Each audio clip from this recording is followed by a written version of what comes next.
नहम्याह अध्याय 1। यरूशलेम के लिए चिंतित नहम्याह। हकल्याह के पुत्र नहम्याह के वचन। 20वें वर्ष के किस्लेव नामक महीने में, जब मैं शूशन नामक राजगढ़ में रहता था, तब हनानी नामक मेरा एक भाई और यहूदा से आए हुए कई एक पुरुष आए।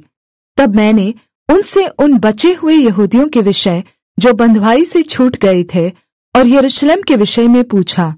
उन्होंने मुझसे कहा, जो बचे हुए लोग बँधुआई से छूटकर उस प्रान्त में रहते हैं, वे बड़ी दुर्दशा में पड़े हैं और उनकी निन्दा होती है, क्योंकि यरूशलेम की शहरपनाह टूटी हुई और उसके फाटक जले हुए हैं। ये बातें सुनते ही मैं बैठकर रोने लगा और कुछ दिनों तक विलाप करता और स्वर्ग के परमेश्वर के सम्मुख उपवास करता और यह कहकर प्रार्थना करता रहा, हे स्वर्ग के परमेश्वर यहोवा, हे महान और भययोग्य परमेश्वर, तू जो अपने प्रेम रखने वाले और आज्ञा मानने वाले के विषय अपनी वाचा पालता और उन पर करुणा करता है, तू कान लगाए और आंखें खोले रह कि जो प्रार्थना मैं तेरा दास इस समय तेरे दास इस्राएलियों के लिए दिन रात करता रहता हूँ, उसे तू सुन ले।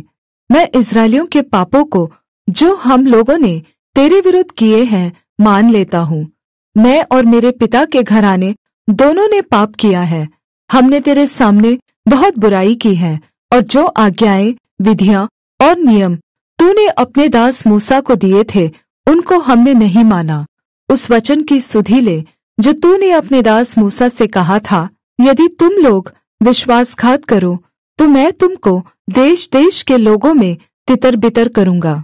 परन्तु यदि तुम मेरी ओर फिरो और मेरी आज्ञाएं मानो और उन पर चलो, तो चाहे तुम में से निकाले हुए लोग आकाश की छोर में भी हो, तो भी मैं उनको वहां से इकट्ठा करके उस स्थान में पहुंचाऊंगा जिसे मैंने अपने नाम के निवास के लिए चुन लिया है।